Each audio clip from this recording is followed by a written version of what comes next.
Ամենալավ դիրքը երեխայի, որ երեխան սիրում է, երբ որ այսպես փորիկի վրա է ինքը, բազմաթիվ հղիներ ու ծննդաբերած մայրիկներ հարցեր են տալիս բժիշկներին, առաջանում են բազմաթիվ հարցեր ու այսօր մենք որոշել ենք որոշ հարցերին տանք սպառիչ պատասխաններ։ Բժիշկ ջան, ծննդաբերությունից հետո երբ կարելի է կրկին անցնել ֆիզիկական ակտիվության, սպորտով զբաղվել։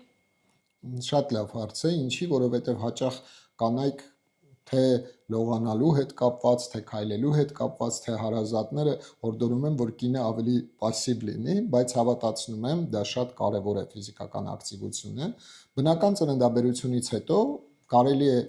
նորմալ թե սպորտով, թե ֆիթնեսով եւ այլն զբաղվել 6 շաբաթ անց, կեսարյանից հետո 8 շաբաթ անց խորհուրդ է տրվում։ Բայց եթե ծննդաբերությունը, խոսքս հիմնականում բնական ծննդաբերության մասին է, անցել է առանց որևէ բարդությունների, որևէ խնդիր չունենք, հենց հաջորդ օրվանից է կինը կարող է ակտիվ իր սովորական կյանքին անցնի ու նույնիսկ կան հատուկ վարժություններ հետծննդյան շրջանի համար, թե կոնքի մկանները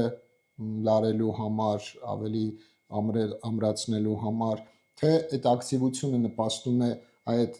երակային տրոմբոէմբոլիզմի կանխարգելմանը, թե նույն միզարձակության հետ կապված խնդիրներին ինքը շատ բարենպաստ ազդեցություն է ունենում։